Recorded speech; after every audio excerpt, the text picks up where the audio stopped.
कृष्णा, राधे राधे। आप सभी का गीता क्लास में बहुत बहुत स्वागत है। ओम अज्ञानतिमिरन्धस्य ज्ञानाञ्जन शलाकया चक्षुर्निमित्तं येन तस्मै श्रीगुरुवे नमः। गुरुवे गौरचन्द्राय राधिकायै तदालय कृष्णाय कृष्णभक्ताय तद्भक्ताय नमो नमः। नमो विष्णुपादाय राधिकाय प्रियात्मने श्रीमद्भक्तिवेदान्त नारायणीति नामिने।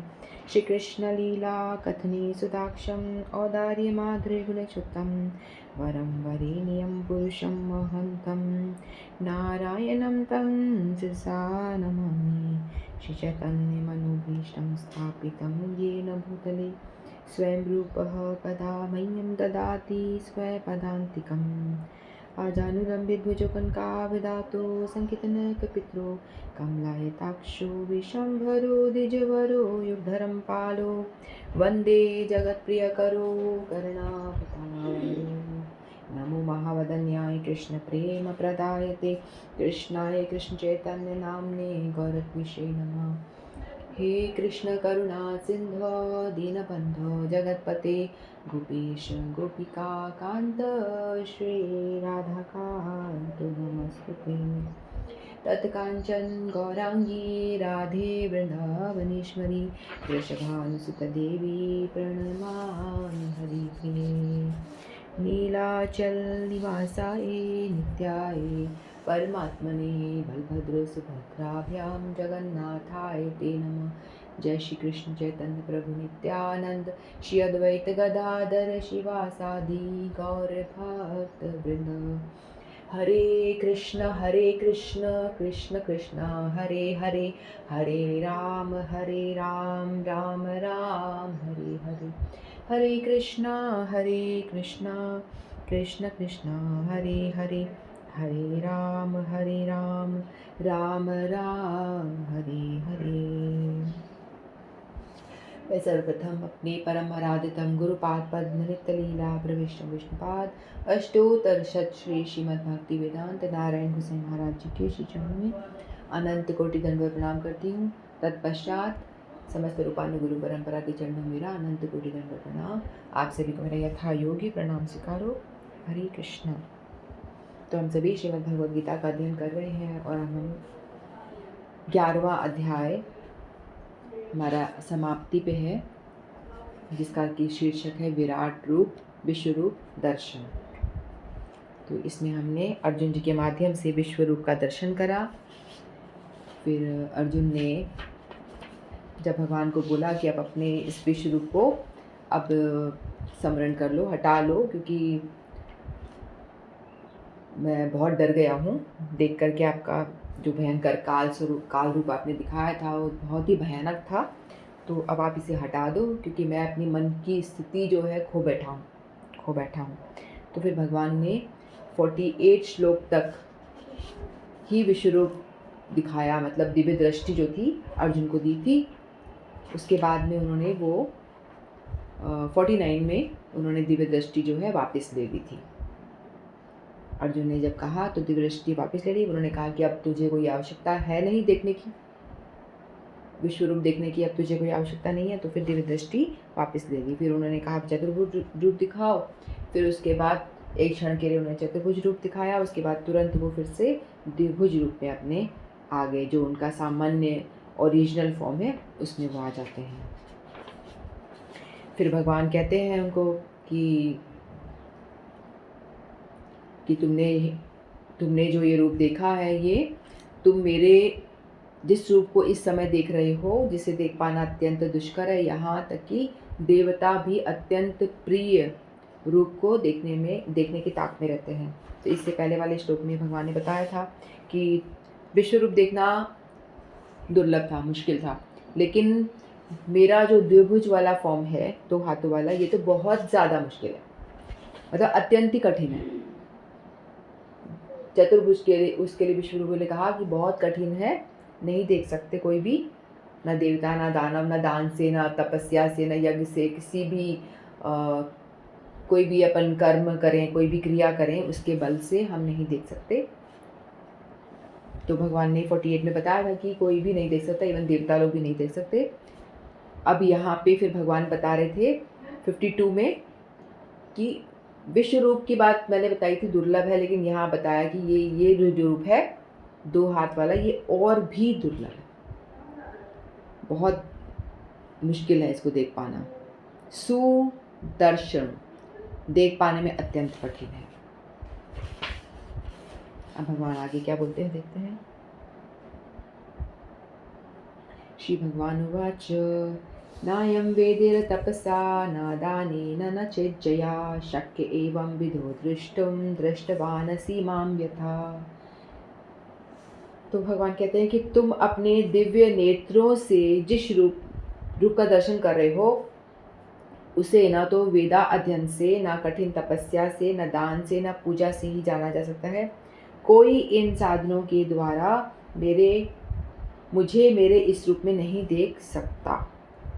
कृष्ण पहले अपनी माता देवकी तथा पिता वसुदेव के समक्ष चतुर्भुज रूप में प्रकट हुए थे और तब उन्होंने अपना द्विभुज रूप धारण किया था।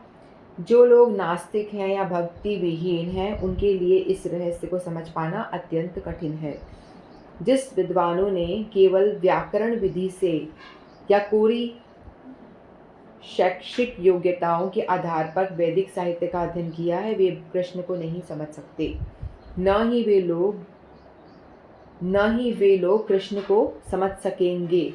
जो औपचारिक पूजा करने के लिए मंदिर जाते हैं, वे भले ही वहाँ जाते रहें, वे कृष्ण से असली रूप को नहीं समझ सकेंगे।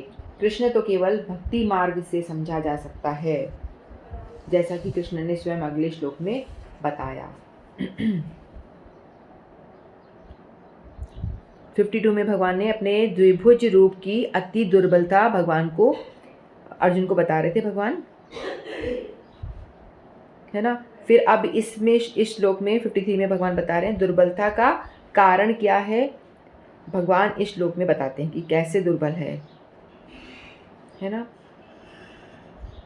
तो पहले जो बताया था कि विश्व रूप जो है वो न वेद से, न तपस्या से, न दान, न इज्जिया, अब यहाँ नहीं देखा जाता। अब यहाँ बता रहे अहम एवं विदम दृष्टुम शक्य यथा माम दृष्टवान असि।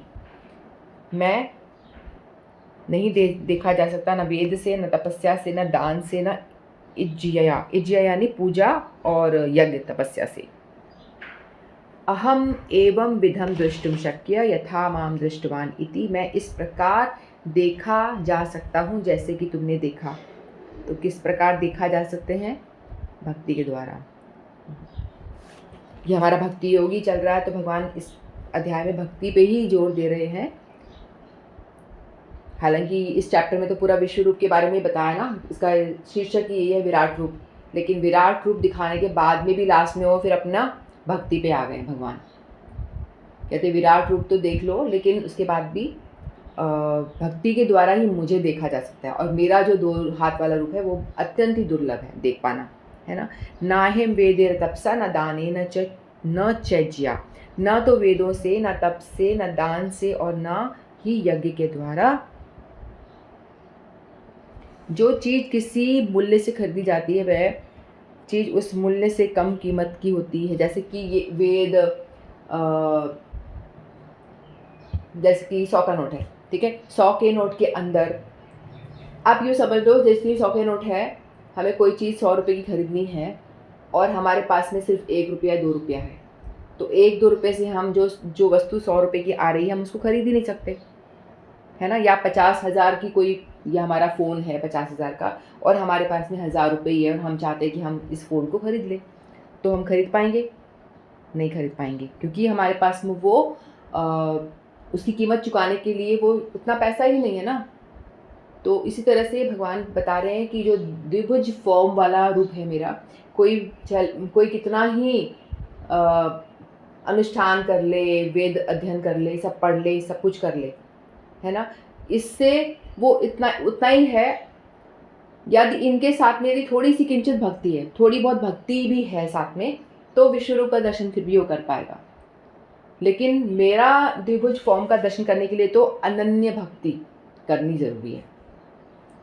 तो ये भगवान बता रहे हैं। तो ये इसी के बराबर है कि आपको 50,000 का फ़ोन खरीदना है, आपके पास 1,000 रुपये ही हैं, तो इससे आप फ़ोन नहीं खरीद सकते। जो आप प्रयास कर रहे हो दान दे करके, तपस्या करके, वेद अध्ययन करके, इस प्रयास के द्वारा, इसी तरह अनेक वेदों का अध्ययन करने पर, बहुत बड़ी तपस्या करने पर, बहुत बड़ा दान देने पर तथा बहुत बड़ा यज्ञ अनुष्ठान करने पर भगवान नहीं मिल सकते। ना अहम वेदे तपसा न दानेन न चैज्या। यज्ञ अनुष्ठान चैज्या का मतलब होता है। तो इससे भगवान नहीं मिल सकते। कई लोग होते हैं ना कि ज्ञान तो उनके पास होता है, भगवत गीता भी हम देखते हैं कि कईयों को पूरा कंठस्थ भी होता है, अच्छी से उन्होंने सारे श्लोकों को रट्टा मार रखा होता है ना। तो उनको देख के कोई लगेगा कि भाई कितना बड़ा भक्त है ये। तो ये कोई ज़रूरी नहीं है कि जिसको भगवत गीता के श्लोक पूरे अच्छी तरह से आते हैं, उसको, जिसको वेदों का पूरा ज्ञान है, सब कुछ पता है, इसमें वेद में ये लिखा है, श्रीमद् भागवतम में ये लीला है, ये है, सब पता है, लेकिन उसको भक्ति नहीं है। वो इस चीज़ को एक प्रोसेस की तरह करता है। तो जैसे हम लोग गए थे एक दफ़ा, एक हमारे गुरु का लेक्चर सुन रहे थे, गुरुदेव आए थे, तो बता रहे थे कि हम यहाँ देखते हैं कि गोविंद देव जी में मंगला आरती के टाइम पे भी इतनी भीड़ होती है, इतने हज़ारों, यानी हज़ारों हज़ार लोग इकट्ठे हो जाते हैं वहाँ पे, मंगला के टाइम पे भी आ जाते हैं सारे। तो सोचने की बात है, यदि उनसे कोई जाके पूछेगा कि गोविंद देव जी किसके प्राण हैं, किसने गोविंद देव जी को प्रकट किया, तो उनमें से, इतने सारों में से विरला ही कोई होगा जिसको पता होगा कि गोविंद देव जी किसने प्रकट करे हैं, है ना। क्योंकि वो गोविंद देव जी को जानना, और एक जो भीड़ आ रही है वो किस लिए आ रही है, जरूरी नहीं है कि वो भक्ति ही है। वो लोग हम आते हैं भगवान से कुछ अपनी मनोकामना पूरी कराने के लिए।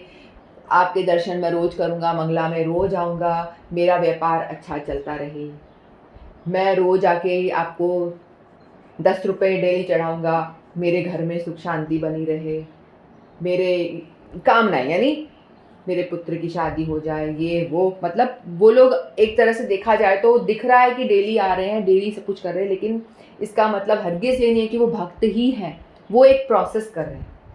इसको कहते हैं कि वैदिक भक्ति। बट ये बुरा नहीं है, बहुत अच्छा है।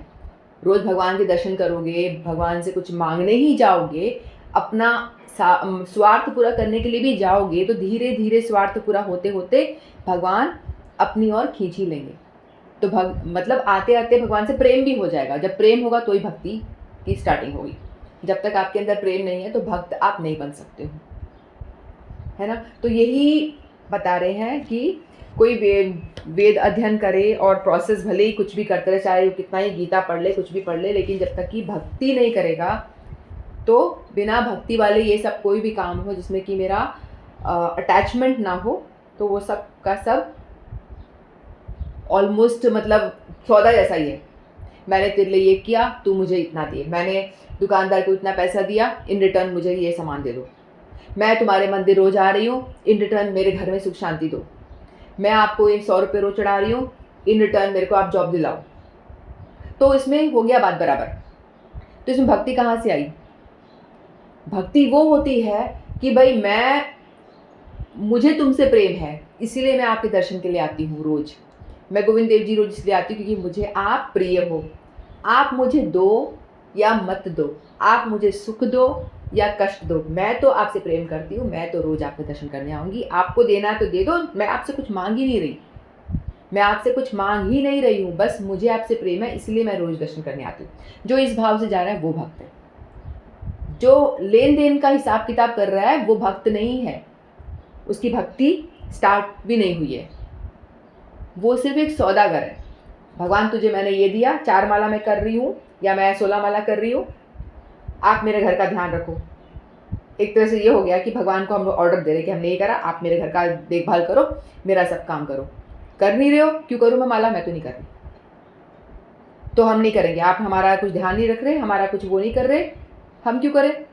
तो फिर वो ऐसे जो होता है, अक्सर हम सब यही होते हैं, हम सभी की हालत यही है। तो हम देखते हैं कि हमारे साथ कोई प्रॉब्लम आ गई तो हम लोग माला को खुटी पे टांग देते हैं, फिर उसको देखते भी नहीं है। तो ये भक्ति नहीं होती है, ये होता है सौदा। तो भगवान ने विश्व रूप जब दिखाया था, ये जो बातें हैं हम सब पे लागू होती है, मुझ पे, आप पे, सब पे, कि हम सारे हमारी भक्ति को स्टार्ट हुई नहीं है अभी तक भी। तो भगवान ने विश्व रूप जो दिखाया था, तो अर्जुन तो एक तरह से भक्त है ना। अर्जुन जो है भक्त है भगवान के, क्योंकि वो बताया था ना बुद्धा भाव समन्विता, चतुश्लोकी भागवत ने बताया था बुद्धा भाव समन्विता, कि जो व्यक्ति मुझसे भाव से, जो बुद्धा यानी बुद्धिमान व्यक्ति, बुद्धा यानी जो बुद्धिमान व्यक्ति मुझसे भाव से जुड़ता है, भाव से दास्य भाव, सख्य भाव, तुम मेरे सखा हो, वात्सल्य भाव, तुम मेरे पुत्र हो, है ना। कोई भी भाव लेके मेरे साथ में कोई बुद्धिमान व्यक्ति यदि जुड़ता है, वही भजन कर सकता है। तो अर्जुन भी भगवान से ऑलरेडी सखा भाव से जुड़े हुए थे, है ना। लेकिन भगवान ने जो विश्व रूप दिखाया उसको विश्व रूप दिखाने की कोई आवश्यकता थी नहीं अर्जुन को, क्योंकि अर्जुन जो भक्त होता है ना, वो भगवान का विश्व रूप या चतुर्भुज फॉर्म में इंटरेस्ट नहीं लेता, क्योंकि वो कनेक्टेड है बुद्धा भाव समन्विता, वो भाव से कनेक्टेड होता है उसके भगवान को। जैसे कि एक व्यक्ति आया और उन्होंने प्रभुपाद जी को बोला कि मेरे पास बिल्कुल टाइम नहीं है, मेरे पास घर में बहुत काम है। प्रभुपाद जी ने कहा कि आप भगवान की सेवा करते हो, कुछ कर, बोलते नहीं कुछ नहीं करता। माला करते हो, नहीं कुछ नहीं करता, बिल्कुल टाइम नहीं है, बहुत बिजी है, बहुत बिजी। तो बोला ठीक है बहुत बिजी है तू, मेरे पास मतलब खाना भी मुझे बड़ी जल्दी खाना होता है, बिल्कुल समय नहीं। तो उन्होंने बोला ठीक है, घर में कितने लोग हैं? बोला कि 2 मेरे बच्चे और 2 हम लोग हैं, 4 लोग हैं। बोला ठीक है, तो एक काम कर ले, 4 लोगों का तो पालन पोषण कर ही रहा है ना, एक और ऐड कर ले, 5 कर ले अब बस। तो जैसा पालन पोषण अपने घर का कर रहा है, वैसा पालन पोषण एक और जो ऐड कर रहा है उनका भी कर लेना, हो गया, हो जाएगी तेरी भक्ति। तो हम लोग क्या करते हैं, जो भक्त होते हैं वो भगवान को अपने घर का एक सदस्य मानते हैं। उनको ऐसा नहीं कि उनको बैठा दिया, और प्रेम होता है, प्रेम से जुड़ना, भाव से जुड़ना होता है। ये नहीं कि लेकिन सफाई से भगवान के पास जाना चाहिए, वो तो ध्यान रखना ही चाहिए सफाई वगैरह का तो। लेकिन भगवान का एक वात्सल्य या सख्य या प्रेमी ऐसे भाव से जुड़ करके भगवान को एक घर का सदस्य मान के उनकी सेवा करी जाती है। अपने बच्चों को खाना खिलाएंगे, उनके लिए खाना बनाएंगे, उससे पहले बस ये सोच लो हम भगवान के लिए बना रहे हैं खाना, भगवान को खिला दिया, अपने परिवार को जो 4 लोग हैं उनको खिला दिया। मतलब आज से उन्होंने कहा आज से आपके घर में 5 लोग हैं और इनकी भी देखभाल करना शुरू कर दो, जैसे अपने बच्चों में कर रहे हो अपने परिवार की, वैसा इनका भी करना शुरू कर दो, बस इतना कर लो। तो हो गई भक्ति अपने आप ही। तो अर्जुन को तो कोई ज़रूरत थी ही नहीं, लेकिन भगवान यहाँ पे रिक्वायरमेंट थी, ज़रूरत थी ना, क्योंकि उनको दिखाना था, रिजल्ट बताना था कि तुम जीतोगे। इसीलिए उन्होंने अर्जुन को ये रूप दिखाया, और अर्जुन को भगवान ने दिव्य दृष्टि दी, लेकिन दिव्य मन जो था वो नहीं दिया। मन तो उनका ऑलरेडी जो था वही है, मन जो था उनका प्रेमी भक्त वाला ही मन था, जो भगवान को वो अपना सखा मानते हैं, वही वाला मन था। तो मन चेंज नहीं हुआ, है ना। जो भगवान का दिव्य रूप देखेगा तो ऐश्वर्य भाव आ जाएगा, अरे भगवान आप तो कितने महान, मैं दास। अर्जुन के साथ भी ऐसा हो गया था, विचलित हो गया था, क्योंकि मन जो था उसका प्रेमी वाला था, इसीलिए। तो भगवान ने बोला कि तेरे को ज़रूरत नहीं थी। और यशोदा मैया को भी जब ये विश्व रूप दिखाया था भगवान ने, है ना, तो यशोदा मैया को दिखाया था, तो यशोदा मैया को विश्व रूप के साथ साथ में द्विभुज वाला फॉर्म भी दिखाया था। जब उन्होंने मुंह खोला, मिट्टी खाई है, तूने मिट्टी खाई है, खोल मुंह खोल, जैसे ही वो मुंह खोलते हैं तो उनको ब्रह्मांड दिखाई देता है पूरा, उसमें सब कुछ 14 भुवन दिखाई देते हैं, और उनमें से एक शहर छोटा सा वृंदावन धाम भी दिखता है, जिसके अंदर की यशोदा माँ अपने आप को भी देखती हैं, और उनके अपने आप को भी देखती हैं, और साथ में कृष्ण को कान पकड़ के खड़ी हैं, वो भी देखती हैं। कृष्ण को वो डांट रही हैं, कृष्ण को भी देखती हैं, अपने आप को भी देखती हैं, द्विभुज फॉर्म भी देखती है भगवान का, और विश्व रूप वाला जो ब्रह्मांड विश्व ब्रह्मांड है वो सब भी देखती हैं यशोदा मैया। तो यहाँ पे यशोदा मैया तो भक्त हैं और वो भगवान की परिकर हैं। उनको भी ये रूप क्यों दिखाया गया था? उनको भी ये रूप इसलिए दिखाया था उन्होंने, जिससे कि मैया का वात्सल्य भाव है मैया का, तो वात्सल्य भाव और अधिक पुष्ट हो जाता है। यदि कभी कभी भगवान ऐसा ऐश्वर्य वाला रूप दिखाते हैं अपना, तो इससे क्या होता है, मैया का वात्सल्य भाव पुष्ट हो जाता है। कैसे पुष्ट हो जाता है? वो बोलती है अरे क्या हो गया, मेरे लाला को क्या हो गया, कोई भूत लग गया या क्या लग गया, चलो चलो इसका वो लून ड्राई करो, इसके ऊपर से नज़र उतारो, कुछ हो गया इसको। तो और ज़्यादा प्रेम प्रकट करती हैं फिर वो अपने बेटे के प्रति, और अधिक वात्सल्य भाव उनका और बढ़ जाता है। वो ये नहीं मानते कि ये भगवान है, नारायण है, इसलिए ऐसे कर रहा है, इसलिए इसने गोवर्धन उठा लिया, नारायण है, ये कभी भी ब्रज में मानने को तैयार ही नहीं होते हैं। चाहे वो कितना ही कुछ कर ले, चाहे कालिया नाग पे डांस कर दें, चाहे गोवर्धन उठा लें, चाहे विश्व ब्रह्मांड अपने मुंह में दिखा दें, वहाँ ब्रज के लोगों को कोई फर्क नहीं पड़ता, होगा तू, कुछ नहीं है तू, मानते ही नहीं है वो लोग। इसीलिए भगवान ने भगवत गीता भी ब्रज के बाहर जाके कुरुक्षेत्र में सुनाई कि यहाँ सुनाऊंगा तो कोई सीरियसली लेगा ही नहीं मेरे को, और मेरी बात को कोई समझेगा ही नहीं। बोले हाँ हाँ रहने दे तेरा प्रवचन, कोई नहीं सुनने वाला।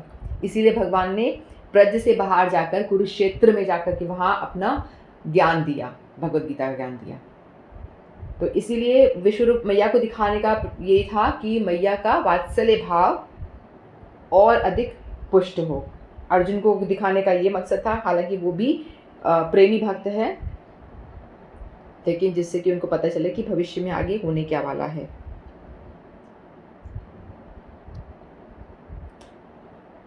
ठीक है, तो यहाँ बताया भगवान ने कि जो लोग अपने मतलब जो भक्त होते हैं, प्रेमी भक्त होते हैं, वो लोग क्या करते हैं, वो अनन्य शरणागत होते हैं भगवान के। अनन्य का मतलब क्या होता है? अनन्य का मतलब ना अन्य, कोई अन्य नहीं।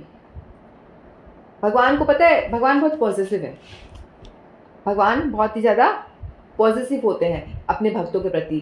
जैसे कि एक पति पत्नी का रिश्ता होता है ना, तो पति जो होता है अपनी पत्नी से यदि बहुत प्रेम करता है तो वो नहीं चाहता कि मेरी पत्नी किसी और के साथ दिख जाए, क्योंकि वो बहुत पॉजिटिव है उसको लेकर कि ये कहीं और ना जाए। तो हमेशा नहीं नहीं, सिर्फ मुझसे ही मांग, जो चाहिए साड़ी मैं ला के दूंगा, गहना सब मैं ला के दूंगा, मैं ही करूँगा, जरा तू कहीं और क्यों मांगने गई। ऐसी भगवान का भी यही हाल है कि भगवान कहते हैं कि मेरा भक्त तो मेरा ही है, यदि मेरा भक्त मेरा है तो मेरा है, बस मेरा ही होना चाहिए। भगवान को ये चीज़ बड़ी चाहिए। जो मेरा नहीं है वो बोलता है कि अगर बोलेंगे मैं तो कभी गणेश जी से मांग लेती हूँ, कभी शिव जी से मांग लेती हूँ, कभी इधर, सभी को प्रणाम जरूर करना है, सभी को प्रणाम करना है। कोई ऐसा नहीं है कि छोटा बड़ा, ये मैं नहीं कह रही, लेकिन सबको प्रणाम करके मांगना क्या है। शिव जी के मंदिर जाओ, प्रणाम करके बोलो हे भोले शंभू, शिव शंभू, हे वैष्णव ठाकुर, मुझे भगवान के चरणों की भक्ति प्रदान करो, प्रीति प्रदान करो। ऐसे देवी जी के पास में भी जाते हो, प्रणाम करो, जरूर से करो, क्योंकि हमसे सभी श्रेष्ठ हैं। तो उन्हें प्रणाम करके मांगना क्या है, उनसे कुछ मांगना नहीं है, भगवान की भक्ति मांगनी है, अपने इष्ट की भक्ति मांगनी है। नहीं तो आपकी अनन्यता भंग हो जाएगी। यदि आप पड़ोसी से या किसी और व्यक्ति से गहना ले लेते हो, साड़ी ले लेते हो, तो आपकी अनन्यता भंग हो जाती है। मैं समझाने की कोशिश कर रही हूँ, है ना। तो इसी तरह से भगवान कहते हैं कि आप मेरे अनन्य भक्त बनो, मेरे अलावा कहीं और मत जाओ। दुखड़ा है मेरे पास रो, परेशानी है मुझे बोलो, कोई गड़बड़ है, किसी ने कुछ कह दिया, डांट दिया, मुझे बताओ। ये परेशान कर रहा है, वो परेशान कर रही है, किसी और को मत बताओ, मुझे बताओ, मैं सुनूंगा सारी। और जब यदि हम भक्त भी नहीं है, मान लो हम लोग शुद्ध भक्त भी नहीं है, हमसे भक्ति भी नहीं होती कुछ भी, लेकिन अनन्यता है। अनन्यता का मतलब हम आश्रित सिर्फ भगवान पे ही हैं। यदि हम आश्रित सिर्फ भगवान पे ही हैं तो भगवान हमारा पूरा ध्यान रखेंगे। अनन्यास चिंतयतो माम ये जना पर्युपासते तेषाम सततयुक्तानाम योगक्षेमम महाम्यम। भगवान ने कहा था ना कि जो मेरा अनन्य भक्त है, जो मुझ पे सिर्फ आश्रित है, मेरे ही शरणागत है, कुछ प्रॉब्लम होती मेरे पास ही आता है, अन्य देवी देवताओं के पास भी नहीं जाता, किसी और से कुछ मांगता भी नहीं है, तो भगवान को ये बहुत अच्छा लगता है। भगवान को यही चाहिए, भगवान को सिर्फ यही एक चीज़ चाहिए, बस तेरी जो भी तकलीफ है मुझसे ही बोल और कहीं जाके मत बोल। तो भगवान बड़े खुश होते हैं। तो भगवान उसका गारंटी लेते हैं, ये तू अनन्य भक्त है ना, मेरे पे ही आश्रित है पूर्णतया, मेरे घर की रक्षा करने के लिए भगवान है ना, करेंगे रक्षा। ऐसा भाव पक्का होना चाहिए। मेरा घर, मेरे पास घर में अगर मैं अकेली भी रह रही हूँ, कौन देखेगा मुझे, मेरे बच्चे नहीं हैं, कौन देखेगा, अरे वो भी नहीं है, ये भी नहीं है, घर में कोई नहीं है, तो कौन देखभाल करेगा। अगर तुम अनन्य भक्त हो, भगवान है ना, देखेंगे वो। ऐसा भाव पक्का होगा तो भगवान डेफिनेटली आपका ध्यान रखेंगे, 100% रखेंगे ध्यान। तो ये वाली भक्ति, अब जब तक हम लोग दूसरी चीज़ों पे आश्रित हैं, मेरे पैसे पे, धन जोड़ के रख लो बुढ़ापे में काम आएगा, तो हम आश्रित नहीं हैं, धन पे आश्रित हैं। बच्चे हमारी देखभाल करेंगे तो हम आश्रित भगवान पे नहीं हैं, बच्चों पे आश्रित हैं। तो हर तरह से यदि हमारा एक आश्रय एकमात्र भगवान होते हैं तो उसे कहते हैं अनन्य भक्ति। इसमें कोई ऐसा ज़रूरी नहीं है कि हम बहुत बड़े बड़े कुछ करें, बस भाव की बात है। तो ये वाला जो भाव है भगवान को बड़ा ही पसंद है, अनन्यता। ठीक है, तो भगवान यहाँ बता रहे हैं कि किस तरह से मुझे प्राप्त किया जा सकता है। हालांकि मेरे को वेदों से, तपस्या से, दान से या यज्ञ पूजा इन सब चीज़ों से नहीं जाना जा सकता, प्राप्त किया जा सकता, लेकिन एकमात्र यदि मैं किसी के अधीन होता हूँ तो मैं अपने भक्त के अधीन हो जाता हूँ। भक्त्या माम अभिजानाति, मुझे सिर्फ भक्ति से ही जाना जा सकता है। नेक्स्ट श्लोक।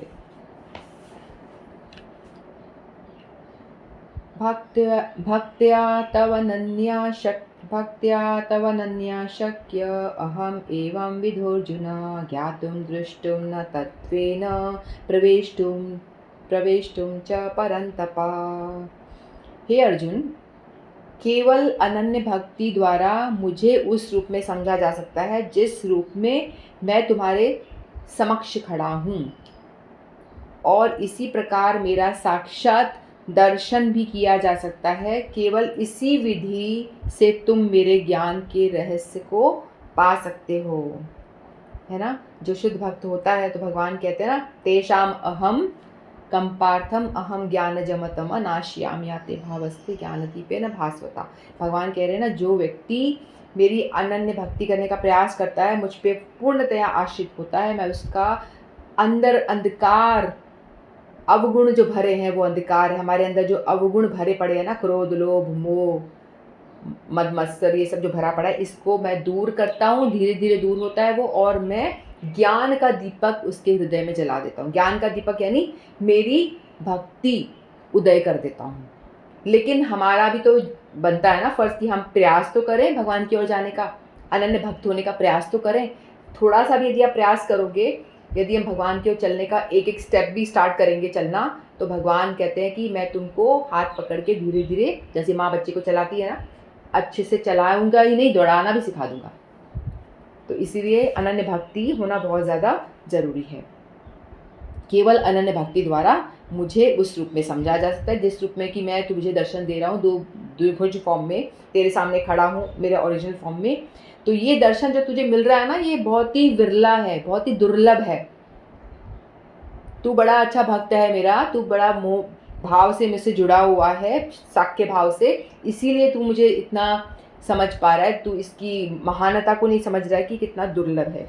जब यशोदा मैया के गर्भ में भगवान जी आए थे, उस टाइम पे देवी देवता लोग भी आ गए थे, उनको भी भगवान के दर्शन दुर्लभ है। असुरों को भी नहीं है, इवन देवताओं को भी नहीं है। असुरों को तो होंगे कहाँ से, वो तो असुर है, लेकिन देवता लोगों को भी भगवान का दर्शन दुर्लभ नहीं है, दुर्लभ है। क्यों? क्योंकि उनके पास भक्ति नहीं है। देवता इसलिए क्योंकि वो पुण्य के उन्होंने भोग के लिए, स्वर्ग की इच्छा के लिए जो अनुष्ठान किया, यज्ञ धरती पे जब थे, यज्ञ किया, ये करूं, पुण्य करूं ताकि मैं स्वर्ग जाके भोग करूं, तो भोग योनि है देवता योनि, वो भोग वहाँ कर रहे हैं, लेकिन भक्ति नहीं कर पाते वो लोग, वो योनि भक्ति वाली नहीं है। तो इसीलिए वो लोग भी भगवान के दर्शन नहीं कर सकते। देवता लोगों को भी भगवान ने दर्शन नहीं दिए थे। उन्होंने आए तो थे, स्तुतियाँ करी, लेकिन दर्शन उनको तब भी नहीं हुए थे। तो अर्जुन को बता रहे हैं कि जो ये तुझे रूप मिला है वो बड़ा ही दुर्लभ है। जब कोई किसी साधन से, किसी योग्यता से, किसी सामग्री से आपको प्राप्त नहीं कर सकता, तो फिर आप कैसे प्राप्त किए जा सकते हैं? पहले वाले में बताया था कि ये ना वेद से, ना तप से, ना बल से नहीं प्राप्त किया जाता, लेकिन तो कैसे प्राप्त किया जा सकता है? अब इस श्लोक में भगवान बता रहे हैं, जो हम पहले से ही चर्चा करते चले आ रहे हैं भक्ति की।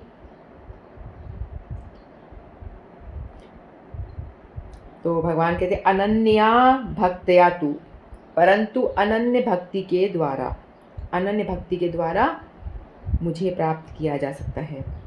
तू शब्द का अर्थ है किंतु शब्द का प्रयोग उस समय किया जाता है जिस समय पहले कही हुई बात से अलग बात की हो। पिछले श्लोक में श्री कृष्ण ने उस विधि का वर्णन किया था जिसके द्वारा व्यक्ति श्री कृष्ण के दर्शन नहीं कर सकता, परंतु अब श्री कृष्ण एक ऐसी विधि का वर्णन कर रहे हैं जिसके द्वारा श्री कृष्ण का दर्शन किया जा सकता है, जो कि है अनन्य भक्ति। अनन्या भक्त्या तु, अनन्य भक्ति में जो भाव होता है वह श्री कृष्ण की और उसी प्रकार प्रभावित होता है जिस प्रकार वर्षा की धारा पृथ्वी के ऊपर पड़ती है और कहीं भी नहीं पड़ती, अथवा जिस प्रकार गंगा की धारा समुद्र की ओर जाती है और कहीं भी नहीं जाती। जिस प्रकार ऐसी अनन्य भक्ति चित्त में स्थिर होती है, उस समय श्री कृष्ण के स्वरूप का ज्ञान होता है। तो अनन्य भक्ति के विषय में तो हमने बात कर ही ली है पहले, है ना। तो 8वें अध्याय के श्लोक में भी भगवान ने कहा, अनन्य भक्ति के बारे में भगवान ने बहुत बार बोला है भगवत गीता में। तो 8वें अध्याय में भी कहा था, अनन्य चेतः सततम यो माम स्मरति नित्यशः तस्याहं सुलभम पार्थ नित्य युक्तस्य योगिनः।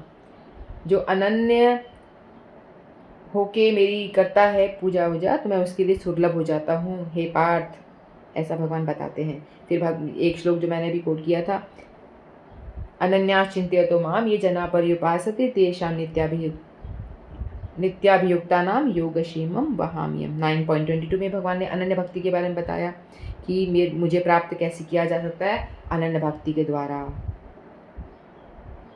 एवं विध अहम, इस प्रकार से मैं तत्त्वेन ज्ञातुम दृष्टुम च प्रवेष्टुम च शक्य, तत्व जानने वाले, देखने और प्रवेश करने के लिए लीला में शक्य हूँ। तो यहाँ 3 बातें बताई हैं, तत्त्वेन ज्ञातुम दृष्टुम च प्रवेष्टुम। तो तत्त्वेन यानी तत्व को जानने वाला। तत्व क्या है? भगवान ही परम है, परम पुरुष हैं, उनके विषय में जानना और समझ लेना और मान लेना। फिर दृष्टुम, देखने योग्य जो भी भगवान ही है, भगवान के विषय में ही जानना है, भगवान को ही देखना है। ज्ञातुम, दृष्टुम और प्रवेष्टुम, भगवान के विषय में जान करके भगवान के विषय में दर्शन करना, भगवान की सेवा में लगना। उसके बाद में करते करते फिर प्रवेष्टुम का अर्थ है कि लीला में प्रवेश हो जाना, यानी शरीर का जब त्याग होगा उसके बाद में जब हमेशा भगवान के विषय में सुनेंगे, तत्व की बातें जानेंगे, भगवान हमारे स्वामी हैं, दास हैं। अपना स्वरूप क्या है? जीवेरे स्वरूप है कृष्णेर नित्य दास। जो जीव का स्वरूप है सभी जीवों का, कि वो भगवान का नित्य दास है, भगवान का वो नित्य दास है। तो ये तत्व की बातें जान लेना और उसके अकॉर्डिंगली भगवान की सेवा करना, क्योंकि बॉस की सेवा तो करनी पड़ेगी ना। हम दास हैं तो दास का कर्तव्य क्या है? कि स्वामी की सेवा करना। वो करते करते फिर आप जब अपने शरीर को त्यागोगे तो प्रवेष्टुम यानी नित्य लीला में जब प्रवेश करोगे तो भगवान के साथ ही उनकी लीला में सम्मिलित हो जाना। तो ये चीज़ बताइए, इम्पोर्टेंट है। तत्वेन ज्ञातुम दृष्टुम च प्रवेष्टुम च शक्यः, इस तरह से मैं शक्य हो जाता हूँ।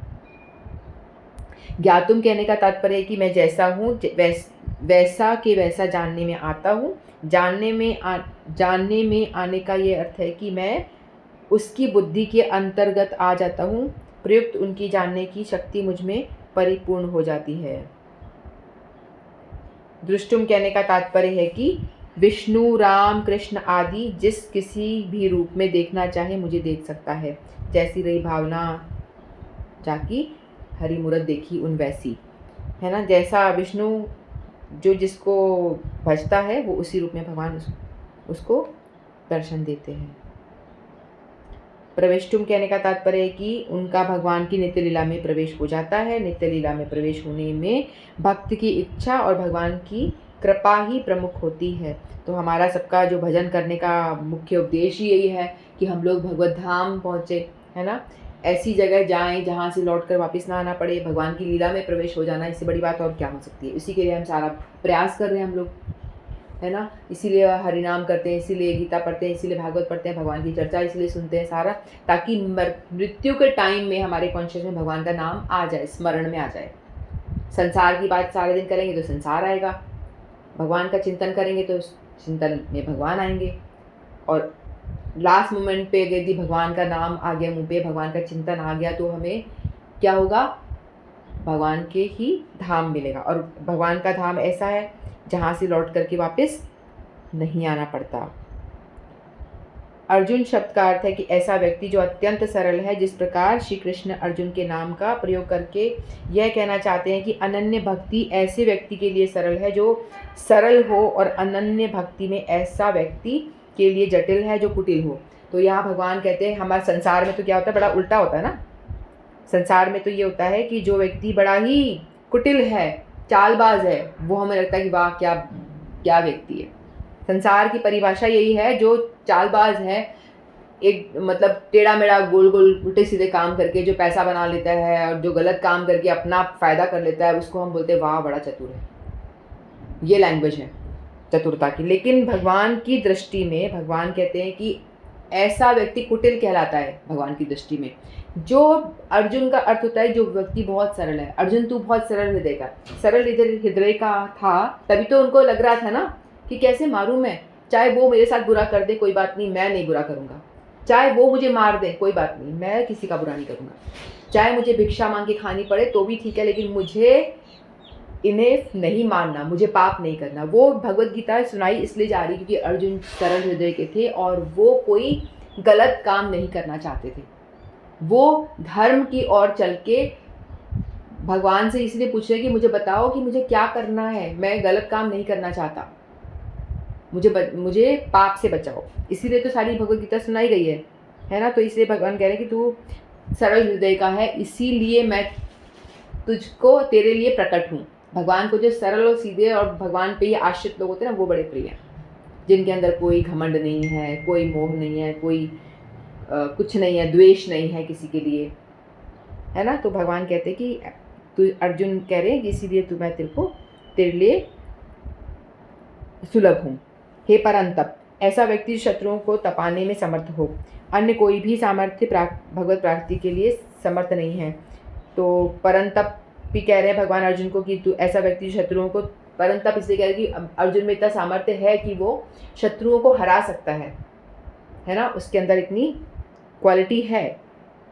लेकिन भगवान कह रहे हैं कि यदि कोई ऐसा समझे कि मैं शत्रुओं को हरा पाऊंगा, तो ये कोई ज़रूरी नहीं है कि मेरा दर्शन वो कर पाए, चाहे वो कितना ही बलवान हो, कितना ही पहलवान, कितना ही वो हो, तो भी वो मेरी प्राप्ति नहीं कर सकता, मेरा दर्शन नहीं कर सकता। मुझे पाने का एकमात्र उपाय ये है अनन्य भक्ति।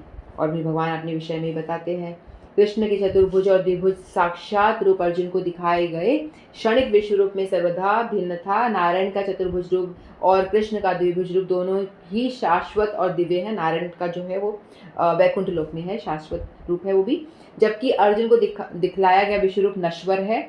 जो विश्व रूप है ये नश्वर है, जो भगवान को जो विश्व रूप दिखाया था ये डिस्ट्रॉय हो जाएगा, नश्वर है ये। तो सुदूरदर्शन शब्द का अर्थ यह है कि देख पाने में कठिन, जो द्विभुज फॉर्म में बहुत मुश्किल से देखा जा सकता है। इससे पता चलता है कि विश्व रूप में किसी ने नहीं देखा, जिससे कि यह पता चलता है कि भक्तों को इस रूप को देखने की आवश्यकता नहीं थी। भक्त लोग कभी विश्व रूप का दर्शन करना नहीं चाहते। अर्जुन को क्यों दिखाया गया? क्योंकि वो इम्पोर्टेंट ज़रूरी था। तो इसमें लगता है ना कि दोबारा से ये वही बोल रहे हैं, 48 श्लोक में भी कहा था ना वेदम न दानम, इस तरह से नहीं मुझे पाया जा सकता, कि रिपीटेशन हो रही है। और इसमें बताया गया कि रिपीटेशन एक गड़बड़ बताई गई है, ग्रामेटिकल मिस्टेक, लेकिन यहाँ पे बताया ये रिपीटेशन नहीं है, वो विश्व रूप के लिए दुर्लभ बता रहे थे वो। अब यहाँ भगवान बता रहे हैं कि ये मेरा जो द्विभुज फॉर्म है, इसको देखने के लिए ये सब चीज़ें कोई काम आने वाली नहीं है। तो ये अलग बातें हैं। वो विश्व रूप के लिए कहा था उन्होंने, ये अपने द्विभुज फॉर्म के लिए कहा है। ठीक है, तो कृष्ण विश्व रूप में, नारायण के चतुर्भुज रूप में और फिर अपने सहज द्विभुज फॉर्म में परिणत होते हैं। इससे वह सूचित होता है कि वैदिक साहित्य में उल्लिखित चतुर्भुज रूप का अन्य रूप कृष्ण के आदि द्विभुज रूप ही उद्भूत हैं, यानी ओरिजिनल जो फॉर्म बताया गया है हर जगह वो भगवान का द्विभुज फॉर्म है। उनके श्वास लेने से ही जिनके अनंत ब्रह्मांड प्रवेश करते हैं, बताया गया ना कि भगवान का अंश जो शिव, ये जो वहाँ विष्णु के नाम से विख्यात हैं, जो कारणा गर्भ में शयन करते हैं तथा जिनके श्वास तथा प्रश्वास से अनेक ब्रह्मांड निकलते एवं प्रवेश करते हैं, वे भी भगवान के अंश हैं। हमने पढ़ा था ना, जो विष्णु जो है वो जिनसे की सृष्टि ब्रह्मांड निकल रहे, वो भी भगवान का अंश मात्र ही है। वो भी विष्णु फॉर्म, नारायण फॉर्म जो है वो भी भगवान का अंश ही है, भगवान पूरे हैं। ठीक है, जिससे श्वास लेने से ही जिनमें अनंत ब्रह्मांड प्रवेश करते हैं तथा पुनः बाहर निकल जाते हैं, वे महाविष्णु कृष्ण के अंश रूप ही हैं। अतः मैं उन गोविंद या कृष्ण की पूजा करता हूँ जो समस्त कारणों के कारण हैं। अतः मनुष्य को चाहिए कि कृष्ण के साकार रूप में भगवान मानकर पूजे, क्योंकि वही सच्चिदानंद स्वरूप है। वे विष्णु के समस्त रूपों के उद्गम, वे समस्त अवतारों के उद्गम आदि महापुरुष हैं, जैसा कि भगवत गीता में पुष्ट होता है। गोपाल तापसनी उपनिषद में बताया गया है, सच्चिदानंद रूपाये कृष्ण्यायातिष्ठकारिणे नमो वेदांत वेदाये गुरुवे बुद्धि साक्षिणे। मैं कृष्ण को प्रणाम करता हूँ जो सच्चिदानंद स्वरूप है। मैं उनको नमस्कार करता हूँ, क्योंकि उनको जान लेने का अर्थ है वेदों को जान लेना। यानी भगवान को यदि जान लिया तो वेदों का सार यही है, तो वेदों को वेद पढ़ लिया, जान लिया, मतलब हो गया। अतः वे परम गुरु हैं। सबसे पहले गुरु भगवान ही है, भगवान से सब ज्ञान निकल रहा है। उसी प्रकरण में कहा गया है, कृष्णो वे परमम दैवतम, कृष्ण भगवान है। ऐसा मतलब गोपाल तापनी अलग अलग ग्रंथों में, शास्त्रों में बताया गया, भगवान की महानता का बखान किया गया है। फिर ब्रह्म संहिता में बोला, ईश्वर परम कृष्ण सच्चिदानंद विग्रह अनादिरादि गोविंद सर्व कारण कारणम। भगवान तो कृष्ण है जो सच्चिदानंद स्वरूप है, उनका कोई आदि नहीं है, क्योंकि वे प्रत्येक वस्तु के आदि हैं, क्योंकि वो सबसे पहले वही थे, वे समस्त कारणों के कारण हैं। तो इस तरह से भगवान की हर जगह महिमा गाई गई है। इस प्रकार भगवत गीता में भगवान कहते हैं, मत्तः परतरम नान्यत् किंचित् अस्ति धनंजय मयि सर्वमिदं प्रोक्तं सूत्रे मणिगणा इव। तो भगवान की महिमा हर जगह गाई गई है, शास्त्रों में गाई गई है। इवन भगवान भगवत गीता में खुद अपने मुंह से भी बोल रहे, भोक्ताराम यज्ञ तपसाम सर्वलोक महेश्वरम सुहृदम सर्वभूतानाम ज्ञात्वा माम सर्व शांति मृच्छति। ये वाला भी श्लोक हम जो पढ़ रहे हैं, तो ये मतलब परतरम, भगवान ने कितनी दफ़ा बोला है कि मैं ही सब चीज़ों का उद्गम हूँ, मैं ही प्रभु हूँ, अहम सर्वस्य प्रभो मत्तः सर्वं प्रवर्तते इति मत्वा भजन्ते मां बुधा भाव समन्विता। तो भगवान ने खुद से भी कहा है कि हम लोग इतना परेशान ना हो, ढूंढते फिरे कि कौन भगवान है, कौन भगवान है, मत करो ऐसा। भगवद गीता में भगवान स्वयं कह रहे हैं, मैं प्रभु हूँ, मैं प्रभु हूँ। भगवान खुद से कहते हैं। और इवन सभी शास्त्र, उपनिषद, वेद, पुराण, ये भी भगवान की महिमा का गान करते हैं। तो हम लोग को समझ जाना चाहिए कि भगवान से ऊपर कोई नहीं है, कृष्ण से ऊपर कुछ नहीं है। तो विश्व रूप का उन शुद्ध भक्तों के लिए तनिक भी आकर्षण नहीं होता, भक्तों का आकर्षण, क्योंकि ये भी जो विश्व रूप है वो भी नश्वर रूप है। तो उनका तो भगवान का जो इटर्नल फॉर्म है उसी से ही आकर्षण होता है ना। तो यही बात बताई गई है कि शुद्ध भक्ति भगवान को प्राप्त कैसे किया जा सकता है, कौन सा साधन करने से भगवान को प्राप्त किया जा सकता है। अनन्य भक्ति। अनन्य भक्ति क्या होती है वो मैंने आपको बताया। तो ये इस तरह से हम भगवान की प्राप्ति कर सकते हैं। तो आज ये 2 श्लोक पूरे हुए हमारे 53 एंड 54। वांछा कल्पतरुभ्यश्च कृपा सिन्धुभ्यश्च पतितानां पावनेभ्यो वैष्णवेभ्यो नमो नमः। श्रीमद्भगवद्गीता की जय। हरे कृष्ण।